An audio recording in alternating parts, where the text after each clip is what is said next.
back together again.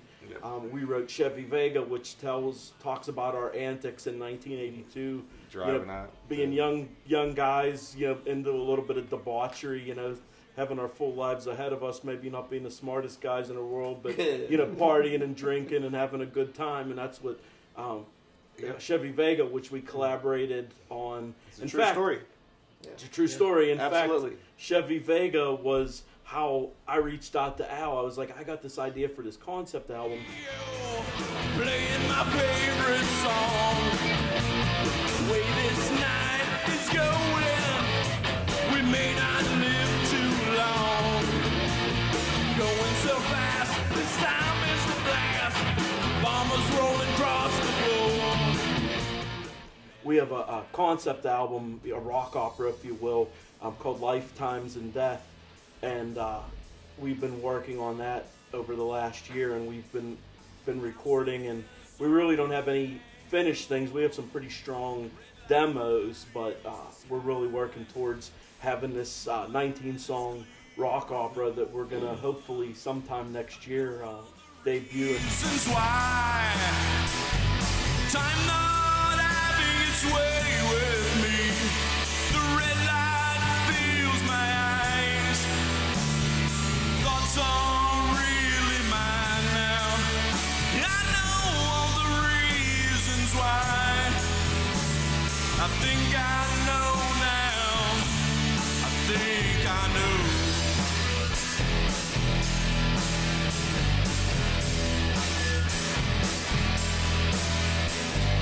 Take a look around me. People that I know. Red light fills their eyes now. Really start to glow. Time not having its way with me. The red light fills my eyes. Thoughts are really mine now. We've just loved playing for years and years, and We just give everything away. yeah.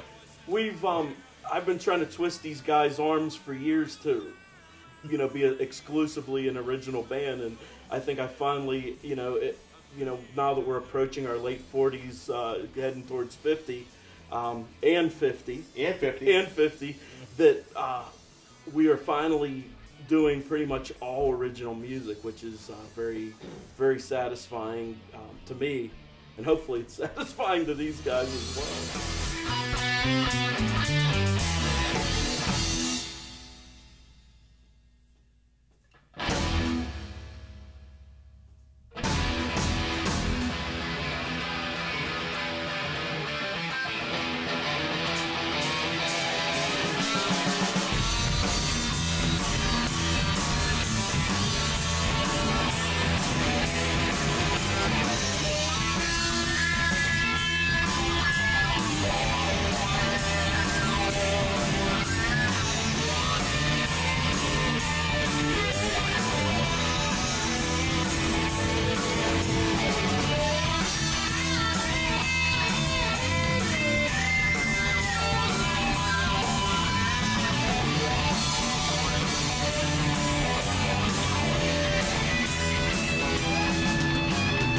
I've written a lot of stuff, but then with Joe and Gary have added their parts that certainly have shaped these songs and made them what they were.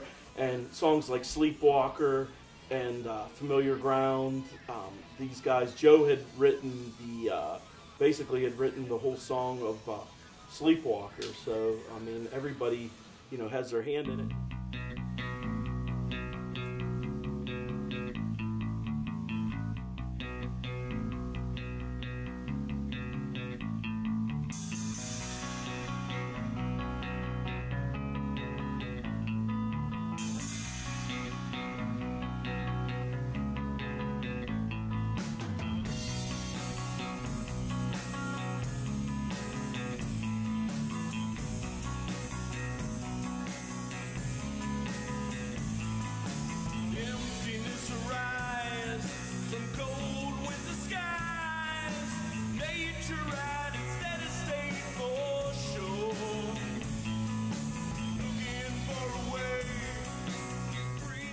Started when I was 10.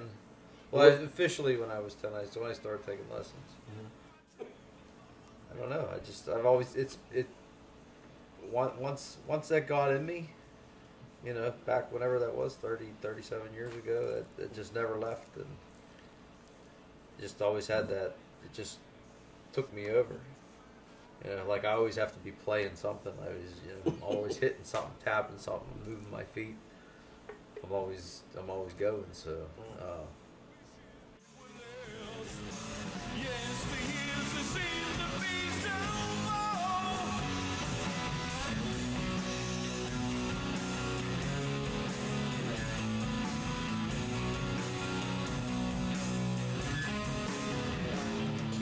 I was a late bloomer. I started playing 6-string guitar in 9th grade, taking lessons. Then I moved out to Baldwin High School. 10th grade, I wanted to join a stage band, so I joined, and they found out there's 2 other guitar players that are seniors. So guess who's not going to be a guitar player? Obviously me. So the band director, I think his name was Don Huckle, right? Yep. He said, "You want to play bass?" I'm like, I didn't want to, but it's like, oh yeah, if you got one, sure, I'll play. He had one. He had one in the closet right in the band room. He brings it out. It's like, here, he starts to start messing around with it. And so within a couple of weeks, I started playing in the stage band for Baldwin. And then, I don't know, it's just like Gary said, it possessed me, or like, I got bit by the bug, every expression you want to use. And I just loved playing the bass, and I never really took lessons or anything. I just listened to music, and then I started listening to Rush and Yes, and the heavy metal from the early 80s.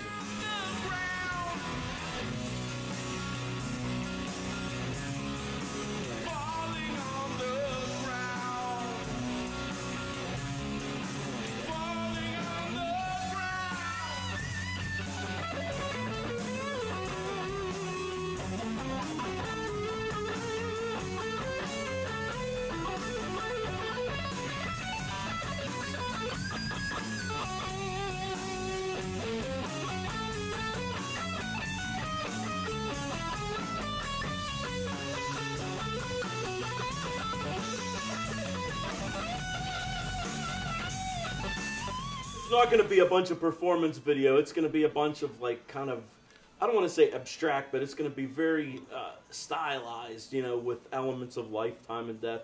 I see some stuff of, like, you know, some cemetery shots, you know, Ham sandwich and some life.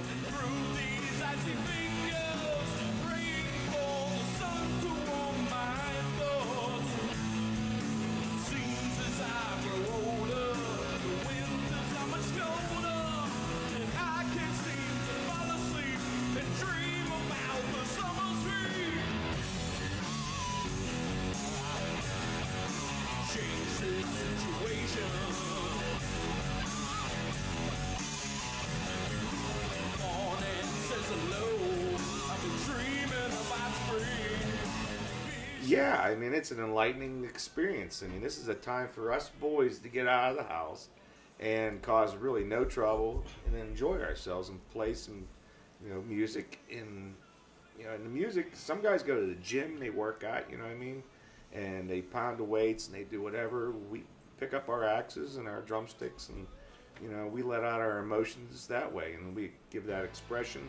And I go home, you know, every Saturday night and I sleep well. I really do, and I look forward to the next week. So yes, it has helped me immensely. It's therapeutic.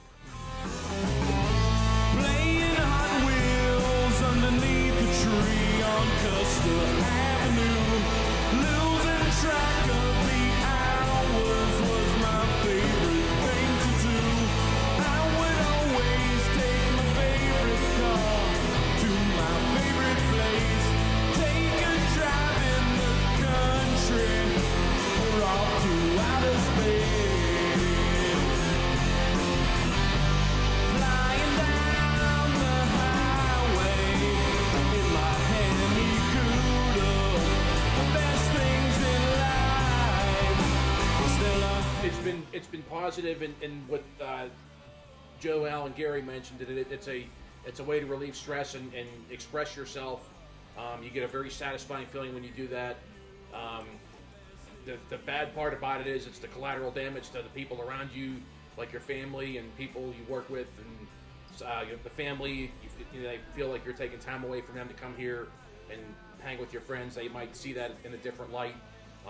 People at work in my environment with a bunch of professionals and engineers and things, they think, because I'm in a band, they see me in somewhat of a negative light because they think I'm a drug. I do drugs and I drink beer all the time, and they don't take me seriously. And It's all prescription. Yeah. So but it all depends on how other people. That's how other people see you. Yeah. And believe me, nobody sees me as a rock star or anything. So it never will. Yeah. Flying down the highway in my Hemi Cuda. The best things in life still ahead of me. Think I drove too fast in my Hemi Cuda. I looked in the rear view. The best is behind me now. And I think that's the cool thing about all of us too, is that we've never really gave up on our dreams.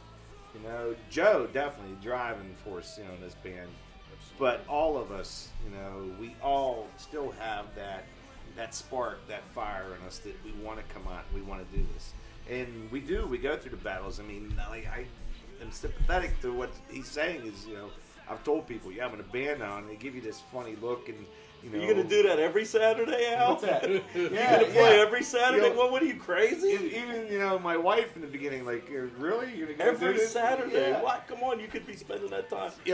Every And she Saturday. was like, pushing me out the door, to get rid of me, but because I talk too much, obviously. Rocking and rolling, flying in my Chevy Vega.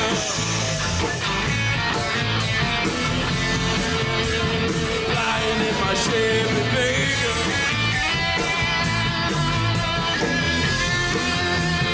Flying in my Chevy Vega.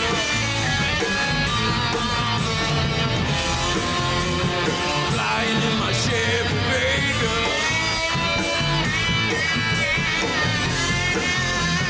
Flying in my Chevy Vega.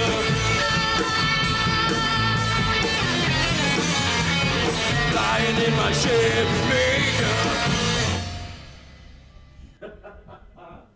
It's good when we all end at the same time, huh? Sometimes.